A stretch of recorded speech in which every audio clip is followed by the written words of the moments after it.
இன்றைக்கி வீடியோன்னு பார்த்தீங்கன்னா ஓவலேஷன் முடிஞ்சு எத்தனை நாளில் கரு உருவாகும் அண்ட் அது உருவாகும் போது என்ன மாதிரியான சிம்டம்ஸ்லாம் இருக்கும், அறிகுறிகள்லாம் தெரியும் அப்படின்ற பற்றி அந்த வீடியோவில் பார்க்க போகிறோம். அதுக்கு முன்னாடி நம்ம சேனலை சப்ஸ்கிரைப் பண்ணாதவங்க சப்ஸ்கிரைப் பண்ணிக்கோங்க. அப்போ தான் நான் போடுற ப்ரெக்னென்சி அண்ட் ஹெல்த் ரிலேட்டடான ஷார்ட்ஸ் அண்ட் வீடியோஸ் உடனுக்குடன் உங்களுக்கு வரும். இப்போ வாங்க வீடியோக்குள்ளே போகலாம். ப்ரெக்னென்சிக்கு ட்ரை பண்ணுற எல்லாருக்குமே ஓவலேஷன்னா என்னென்னு ஓவரால் தெரிஞ்சிருக்கும்.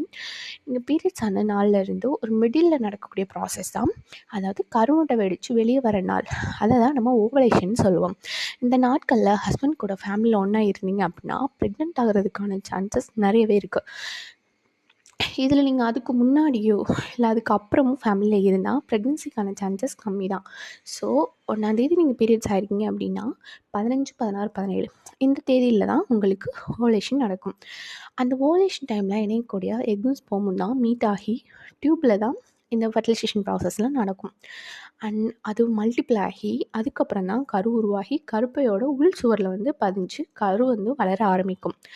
அதுக்கப்புறம் தான் குழந்தைக்கு ஆக்சிஜன் தரக்கூடிய பிளசண்டா எல்லாமே உருவாக ஆரம்பிக்கும். ஒரு சிலருக்கு வந்து கரு வந்து கருப்பைக்குள்ளேயே வராமல் டியூப்லேயே வளர ஆரம்பிச்சிடும். அது ரொம்பவே ஆபத்தான கண்டிஷன். இதை வந்து நம்ம ஹெக்டோபிக் ப்ரெக்னென்சின்னு சொல்லுவோம். அதை பற்றி அடுத்த வீடியோவில் பார்க்கலாம். இந்த கருவுறுதல் சிம்டம்ஸ் வந்து எப்படி இருக்கும்னு பார்த்தீங்கன்னா, ஓவலேஷன் முடிஞ்சு ஒரு 6 டேஸ்லேயே உங்களுக்கு இம்ப்ளான்டேஷன் ப்ராசஸ்லாம் முடிஞ்சிடும். சொல்லப்போனால் எல்லா சிம்டம்ஸுமே எல்லாருக்குமே இருக்காது. அதை ஃபஸ்ட் நம்ம புரிஞ்சுக்கணும். இம்ப்ளான்டேஷன் வந்து ஸ்டார்ட் ஆனதுக்கு அப்புறமே நமக்கு சிம்டம்ஸ்லாம் ஆரம்பிச்சிடும். அந்த சிம்டம்ஸ்லாம் என்னென்னு பார்த்தீங்கன்னா, இதுக்கு முன்னாடி உங்களுக்கு ஒய் டிஸ்சார்ஜ் இருந்திருக்கும். இல்லைனாலுமே அதை விட உங்களுக்கு கொஞ்சம் அதிகமாகவே டிஸ்சார்ஜ் வர ஆரம்பிக்கும்.